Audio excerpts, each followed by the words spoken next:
Heat பண்ணி காமிக்கலாம். Heat காமிக்கும் போது அப்படியே சுருங்கும். காயில் அப்படியே திரும்பி பாருங்க. கேமராக்கு முன்னாடி கொண்டு வரேன். அப்படியே தண்ணி அடிச்சு காமிப்போம். இப்போ கூலிங் டெம்பரேச்சர் குறைய என்ன ஆகும்னா, இப்போ நம்ம குறைப்போம். டெம்பரேச்சர் வண்டியில் வந்து எப்படி குறையுமோ அதே மாதிரி குறைக்கும். லூஸ் பண்ணாதான் டைட் ஆகும். வாங்க வீடியோக்குள்ளே போகலாம். ப்ளோரோ சிட்டி பிக்கப்பு வண்டியோட கம்ப்ளைண்ட் பார்த்தீங்கன்னா வந்து ஹீட் ஆகுது வண்டி. கம்ப்ளைண்ட்டு பார்த்தாச்சு. ஃபேன் ரேடியேட்டர் ஃபேன் பார்த்தீங்கன்னா வந்து ஸ்லோவாக சுற்றுது. பார்த்தீங்கன்னா தெரியும் உங்கள் வீடியோவில் அந்த கோடாக தெரியுது பாருங்கள். ஸ்லோவாக சுற்றுது. அந்த மாதிரி சுற்றக்கூடாது. ரொம்ப ஸ்லோவாக இருக்குது. அதனால தான் மாற்ற போகிறோம். அந்த ஃபேனை வந்து ரொம்ப ஸ்லோவாக இருக்குது.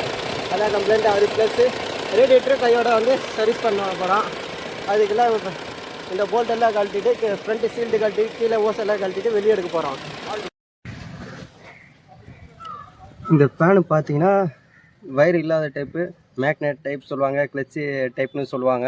வயர் இல்லாமல் ஓட எப்படி ஓடனா பெல்ட் மூலியமாக அந்த கிரிப்னஸில் உடனே ஓடாது. பெல்ட்டு சுற்றுற வேகத்தில் ஆப்போசிட் டைரக்ஷனில் ஓடும். இதில் வந்து ஒரு விதமான திருவம் இருக்குது. அதனால் வந்து வெக்காசிட்டினால் வந்து ஆப்போசிட் டைரக்ஷனில் பிடிச்சிட்டு வரும். ஹீட்டுக்கு ஏற்ற மாதிரி வந்து கண்ட்ரோல் ஆகும். ஹீட்டுக்கு வந்து இப்போ வேகமாகவும் கூலிங்க்கு ஏற்ற மாதிரி வந்து ஸ்லோவாகவும் ஓடும். இப்போ நம்ம வந்து ஃபேனை வந்து கழட்டிடலாம்.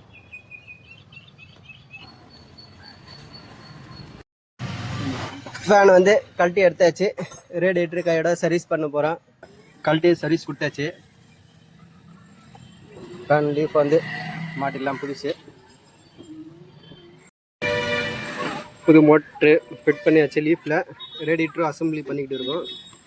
மாட்டிடலாம் வந்து மாட்டி ஸ்டார்ட் பண்ணி எப்படின்னு வந்து பார்க்கலாம். ரேடியேட்டரை சர்வீஸ் பண்ணியாச்சு.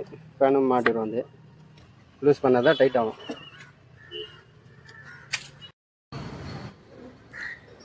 இதை பார்த்தீங்கன்னா வந்து ஃபேன் வந்து சில பேர் எலக்ட்ரானிக் டைப் சொல்லுவாங்க, சில பேர் வந்து மேக்னெட் டைப்பு, கிளச்சு டைப்பு. ஆனால் உறுதியாக மேக்னெட் டைப்பு, கிளச்சு டைப் தான் வந்து சொல்லுவாங்க. எலக்ட்ரானிக் டைப்போ கிடையாது. இது வந்து கிளச் எப்படி வேலை செய்யுதுன்னா, இது வயர் இல்லாமல் வேலை செய்யும். அது இல்லாமல் பெல்ட் மூலியமாக வேலை செய்யணும் கேட்டால் வந்து மற்ற வண்டியில் அந்த மாதிரியும் வந்து வேலை செய்யாது. பாருங்க நம்ம சுற்றுறோம், ஆனால் பெல்ட்டு இருக்கிற இடத்துல தான் இருக்குது. நம்ம முக்கியமான விஷயத்துக்கு வந்துடலாம். போட்ட வீடியோவை போடுறது காரணமாக அதுதான். இப்போ எப்படி வந்து இந்த விக்சட் ஃபேன்னு சொல்லுவான், விஸ்காசிட்டி ஃபேனு, விஸ்காசிட்டி ஃபேன் கிளச்சுன்னு சொல்லுவாங்க. உண்மையான பேர் இதுதான். பல பேர் வந்து மேக்னெட் ஃபேன் சொல்கிறாங்க, எலக்ட்ரானிக் இல்லாத ஃபேனு சொல்கிறாங்க. உண்மையான பேராக தான். இப்போ விஷயத்துக்கு வந்துடும். இது எப்படி வேலை செய்யுது இப்போ பார்த்தீங்கன்னா, இந்த வேலை செய்கிற முறை வந்து இது இன்ஜினில் வந்து பெல்ட்டில் புலியில் இணைஞ்சிருப்பான். இணைஞ்சிருந்தாலும் இது தானாகவே வந்து நம்ம இது சுற்றும் போது சுற்றாது. இப்போ நான் விரல் கை வச்சு பிடிச்சிக்கிட்டு இருக்கேன், இதுதான் ஃபேன் சுற்றுது. இப்போ இன்ஜின் சுற்றும் போது எப்படி சுற்றணும்னு பார்த்தீங்கன்னா, அதுக்கு ஸ்பீடுக்கு ஏற்ற மாதிரி சுற்றணும்னு கேட்டால் அதுதான் கிடையாது. கூலிங்கில் இருக்கும்போது ஸ்லோவாகவும், ஹீட்டில் இருக்கும்போது ஸ்பீடாகவும் சுற்றும். அந்த மாதிரி தான் வேலை செய்யும். அதுக்கு வந்து எப்படி வந்து அதுக்கு தகவல் போகுதுன்னா, அந்த தகவல் வந்து பார்த்தீங்கன்னா, நம்ம ரேடியேட்டர் வந்து வெப்பம் ஆகும்போது அதில் வர காற்று வந்து இந்த ஃபேன் லீஃபில் வந்து படும்போது அதில் பொறுத்து இருக்கிற காயில் வருதுல்ல, ஸ்ப்ரிங்கு பார்த்தா தெரியும். இந்த ஸ்ப்ரிங்கில் வந்து படம், அந்த ஸ்ப்ரிங்கில் பட்டுச்சுன்னா உள்ளே வேலை செய்யும். உள்ளே எப்படி வேலை செய்யணும்னா, 2 சேம்பர் இருக்கும். இதில் வந்து ஒன்று ரிசர்வ் சேம்பர் சொல்லுவாங்க, தேங்கி நிற்கிற இடம். இன்னொன்று பார்த்தீங்கன்னா வந்து ஒர்க்கிங் சேம்பர். அந்த ஒர்க்கிங் சேம்பர் எப்போ ஒர்க் ஆகும்னா, ரிசர்வ் சேம்பரில் நம்ம கூலிங்கில் ஸ்டார்ட் பண்ணும் போது இது ரிசர்வ் சேம்பரில் தான் இருக்கும். நம்ம வந்து ஹீட் ஏற அந்த உள்ளுக்குள்ளே இருக்கிற வால்வ் வந்து ஓப்பன் ஆகும். அந்த வால்வ் எப்போ ஓப்பன் ஆகும்னா, சூடான காற்று படும்போது தான் ஓப்பன் ஆகும். இந்த ஸ்ப்ரிங் காயிலில் வந்து மெட்டாலிக் இது.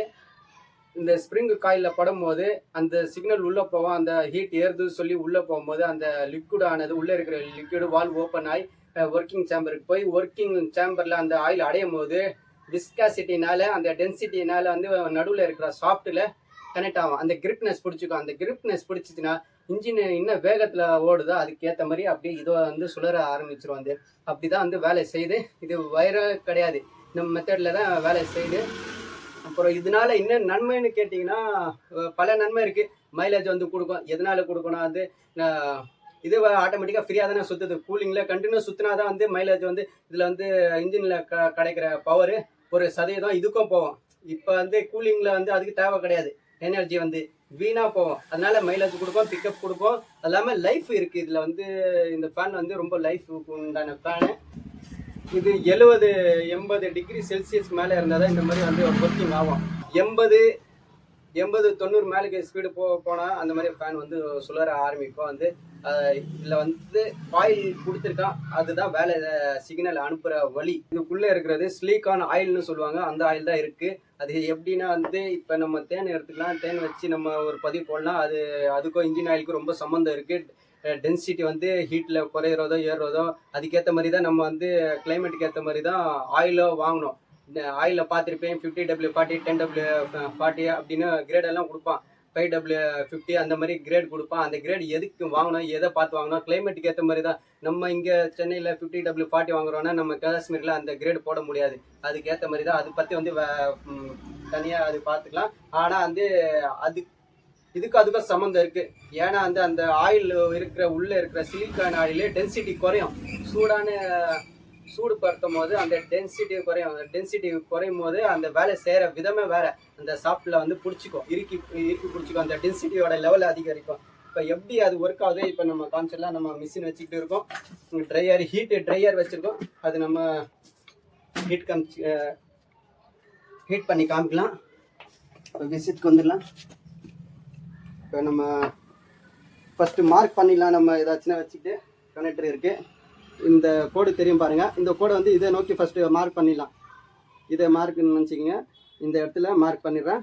இதுக்கு நேராக தான் இருக்குது. இப்போ நம்ம ப்ளோரை வச்சு ஹீட்டு காமிப்போம்.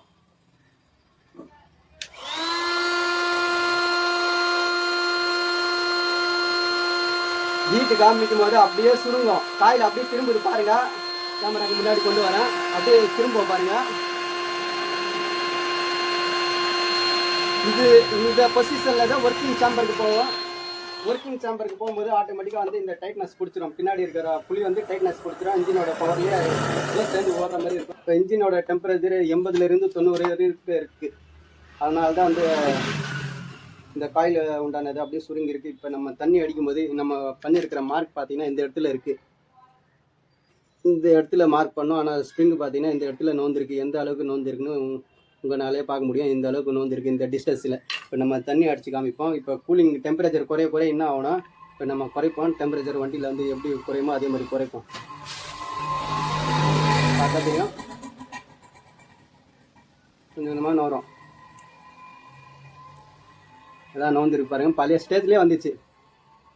அதே மார்க்கில் வந்துச்சு. இந்த இடத்துல இருக்கிற மார்க்கில் இருந்து இந்த இடத்துக்கு மார்க்குக்கு வந்துச்சு. கூலிங்னால தான் வந்திருக்கு.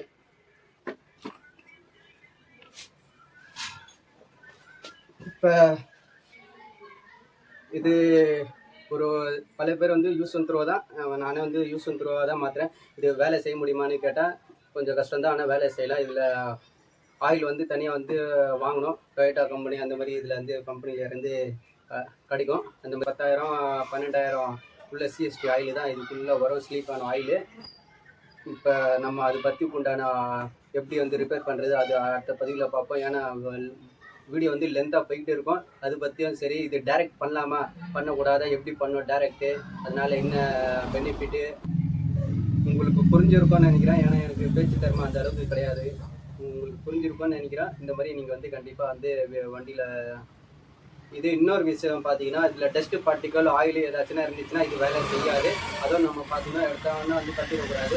ஸ்பேரில் அந்த காயில் ஆயிலு இல்லை பிசு தன்மை ஏதாச்சும் பட்டுச்சுன்னா இந்த காயில் வேலை செய்யாது. சேம்பர் உண்டான வால் ஓப்பன் ஆகலாட்டினா ஒர்க்கிங் அந்த ஸ்பீட்னஸ்க்கு ஏற்ற மாதிரி வந்து இன்ஜின் டெம்பரேச்சர் இறந்து அந்த வேறு வந்து இறங்காது. பிடிச்சிருந்தா லைக் பண்ணுங்கள், சப்ஸ்கிரைப் பண்ணுங்கள். பல தகவலை தெரியணும்னா உங்களுக்கு வந்து எப்பவுமே நீங்கள் சொல்கிற தகவலை வச்சு தான் நான் வந்து எந்த மாதிரி பாட்ட வீடியோ போடலாம், இல்லை வீடியோ நீங்களாக சொன்னால் தான் நான் வந்து போட முடியும். என்னால் முடியாது எந்த அளவுக்கு மக்களுக்கு வந்து 4 விஷயத்தை தெரிவிக்கணும்னு நினைக்கிறேனோ இந்த அளவுக்கு நான் முயற்சியில் ஈடுபட்டுக்கிட்டு தான் வரேன். ஒரு அடுத்த வீடியோவில் சந்திப்போம். வாழ்க வளர்முடன். ஸ்டார்ட் பண்ண யார் எடுத்தாச்சு. வெற்றிகரமாக மாட்டியாச்சு. கரெக்டாக இருக்குது. காற்றெல்லாம் கொஞ்சம் ஃப்ளோ வருது. தண்ணியெல்லாம் ஊற்றி ஏர் எடுத்தாச்சு. ஏர் எடுக்கிற ஸ்க்ரூ இது பேக் சைடு வரும்.